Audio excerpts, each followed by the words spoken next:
Beleza? E aí, pessoal, beleza? Todo mundo bem? Todo mundo lavando as mãos, cuidando do papai, cuidando da mamãe, cuidando da avó? Então, vamos seguir com mais uma aula, enquanto a gente está nessa situação de aulas online e aulas remotas. Hoje, a gente vai falar de língua, de fala e escrita, a diferença da fala e da escrita. A gente já tinha visto na primeira aula, ainda nas aulas presenciais, o que era o conceito de fala. Como eu tinha colocado para vocês, a fala é uma necessidade humana, a troca de informações, justamente pelo fato do homem ser um ser sociável, essa troca de informações era uma necessidade, então a fala cumpria esse papel.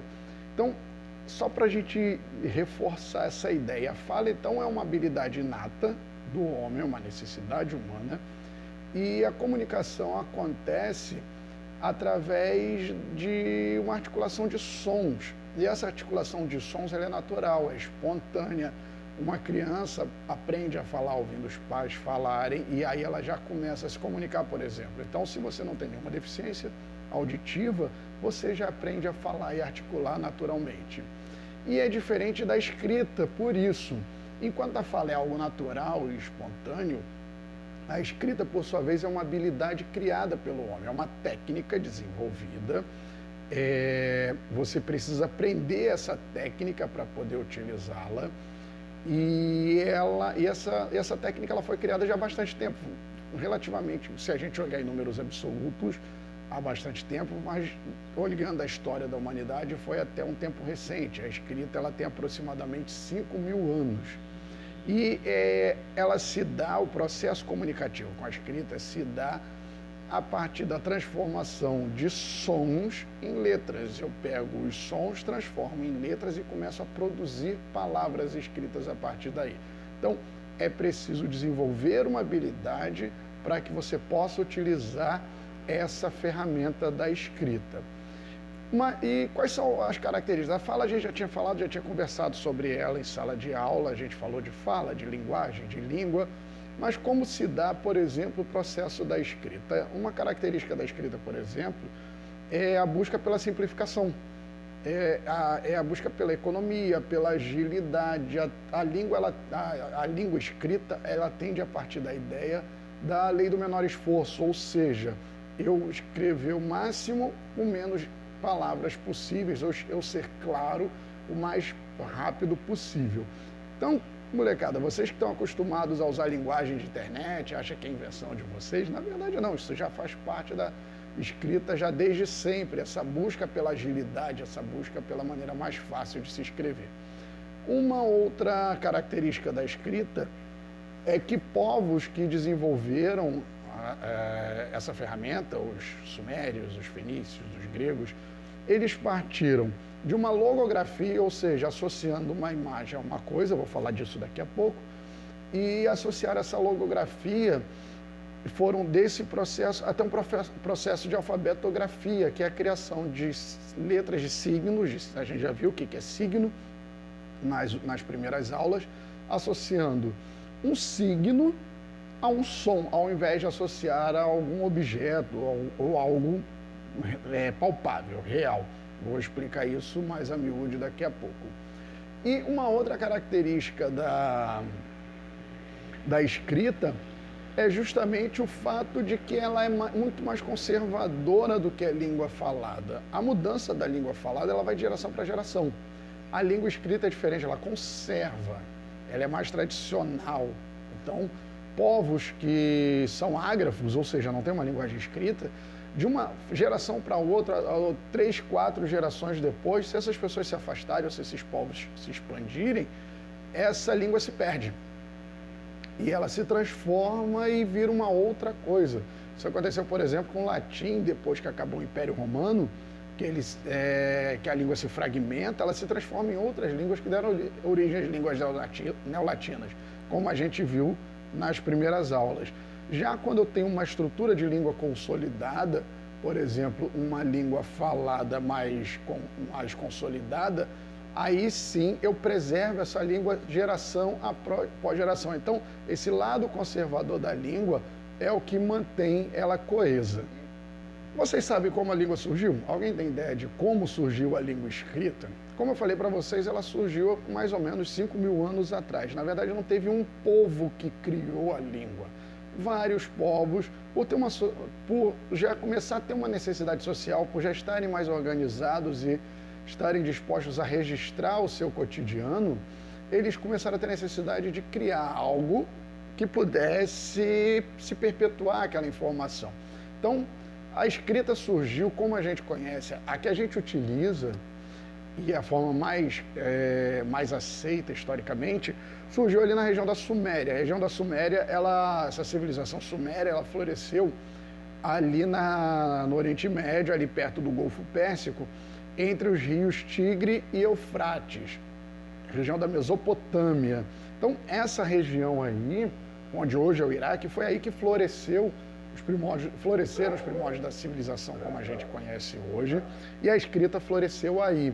Então, naquele momento, em muitos povos, em muitos lugares, os egípcios, os chineses, os sumérios e aqueles povos da antiguidade, eles começam a desenvolver um sistema de signos. A gente viu o que é um signo, eu pego uma referência do que eu vejo no mundo real e passo a nomear essa referência. Vocês podem consultar o material colocado para vocês lá no começo do ano. Então, eles pegam signos e começam a registrar esses signos associando a palavras ou a sons ou a coisas, de acordo com a evolução dessa língua, para registrar o seu cotidiano, registrar a colheita, registrar quem nasceu, quem morreu, coisas bem práticas e comezinhas. Aí a língua escrita ainda não tem um caráter de arte, um caráter como a gente conhece hoje. Aqui, por exemplo, tem um exemplo, aqui na imagem vocês podem ver, é um exemplo de uma escrita egípcia. Isso aí é um fragmento do Livro dos Mortos.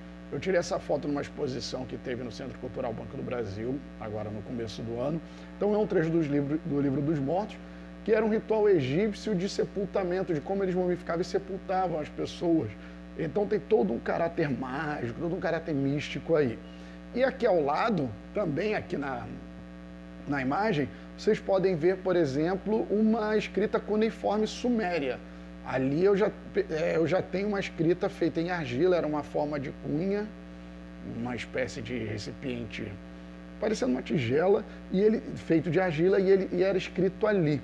Então a escrita era feita em argila. Então a gente tem esses dois modelos, de escrita egípcia e de escrita cuneiforme. E quais foram as etapas em que a escrita percorreu? Quais foram os processos? A escrita teve um processo mnemônico, onde havia uma correlação entre objeto e um desenho. Então, eu desenhava uma cabeça, me referia à cabeça mesmo. Eu desenhava uma pedra para me referir a uma pedra. Eu desenhava o sol para me referir ao sol propriamente dito. Daí a gente parte para logográfica. A escrita logográfica, ela já era um pouco mais evoluída. Ela já correlacionava uma ideia a um desenho. Então, quando eu desenhava o sol, eu não estava querendo dizer só o sol propriamente dito.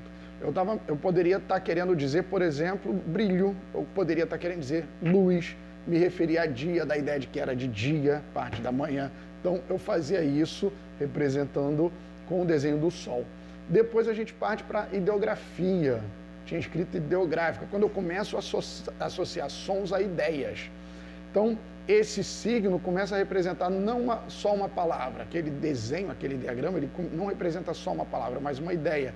Então, se eu desenhasse um pé, eu não estava me referindo ao pé mesmo. Eu poderia estar me referindo, por exemplo, a estar em pé, a uma caminhada, a uma jornada, a viagem, que era o que eu fazia com os pés.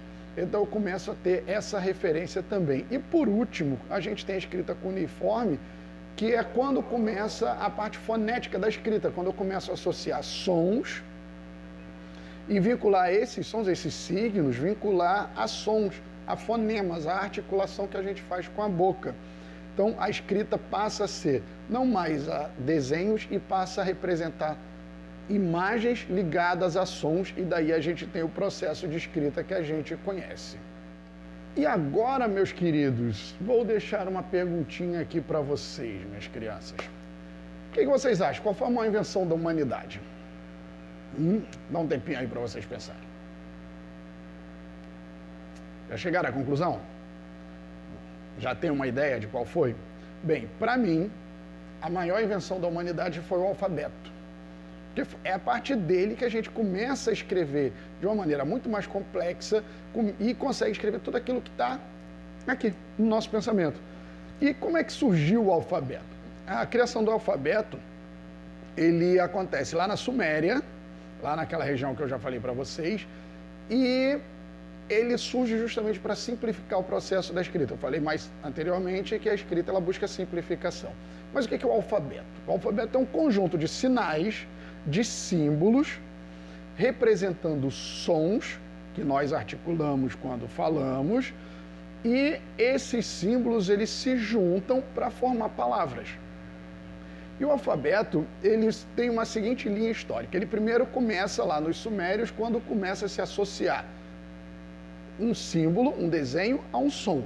Então a gente tem lá um desenho que representa o fonema A, representando o fonema A, um desenho representando o fonema B e assim por diante. Daí surge o alfabeto semítico. O alfabeto semítico é do povo hebreu, dos judeus. E o alfabeto semítico ele tinha uma característica que era a representação somente das consoantes.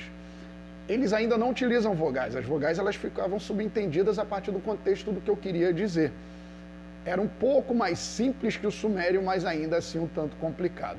Até que a gente chega no alfabeto grego, que é o que a gente conhece. O alfabeto grego é quando se cria um sistema de 27 um sistema de vogais, são criadas as vogais, juntam-se a essas consoantes do alfabeto semítico e a gente cria um alfabeto de vogais e consoantes e que é a base para o alfabeto latino, que é o que nós usamos.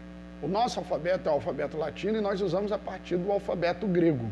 Então, observe aqui na imagem a semelhança do alfabeto grego com o nosso alfabeto. A gente tem ali o alfa, a gente tem o beta, a gente tem o gama, que são letras que parecem a letra A, a letra B, a gente tem o delta, que dá origem à letra D, a gente tem, por exemplo, o pi, que dá origem ao P, e assim por diante. Então a gente tem um alfabeto muito próximo do nosso. E esse alfabeto grego, ele é justamente a representação gráfica de sons e letras. E para finalizar esse vídeo, uma informação que é interessante a gente saber, como a escrita sempre foi associada ao poder. Sim, você domina a escrita, você tem poder. De que maneira? Bem, na origem da escrita, desde os primórdios, as pessoas que sabiam escrever, elas sempre eram reconhecidas como pessoas poderosas. Num primeiro momento, a escrita era associada à magia, a uma aura mística. Por exemplo, você escrevia maldições e a pessoa sofria essa maldição escrita. Então, a palavra tinha um poder mágico. E, consequentemente, poucas pessoas tinham acesso à escrita. Então, desde o início dos tempos, no começo, a escrita era restrita a poucas pessoas justamente para isso, para manutenção de poder. Vocês devem já ter visto em livros de histórias ou em exposições aquelas estatuetas dos escribas. No Egito, por exemplo, eram pessoas poderosíssimas. Então, as pessoas que detinham o poder da escrita, elas detinham o poder também político e social. E tanto é verdade que os povos que tinham uma escrita estruturada, eles tendiam a dominar outros povos. A perpetuação de uma cultura e a memória de um povo, ela era registrada. Então, povos poderosos como os egípcios, os romanos, os gregos, tinham uma estrutura escrita, tinha todo um arcabouço de conhecimento produzido e perpetuação da sua história e da sua cultura registrado. E vale lembrar que, por exemplo, quando o Império Romano domina toda a Europa, uma característica comum é que eles impunham a língua latina e impunham o ensino de latim. Então, línguas ágrafas, elas adotavam o latim por ser uma cultura muito mais estruturada e muito mais estabilizada. E a afirmação de uma identidade, ela passa por aí, pelo domínio da língua. E quando você registra essa língua, quando você coloca no papel, essa língua fica perpetuada e fica para a posteridade, geração por geração. Galera, um forte abraço, até a próxima aula, continue se cuidando, continue lavando as mãos, continue cuidando do papai, da mamãe e até breve. Beijo e um abraço para vocês.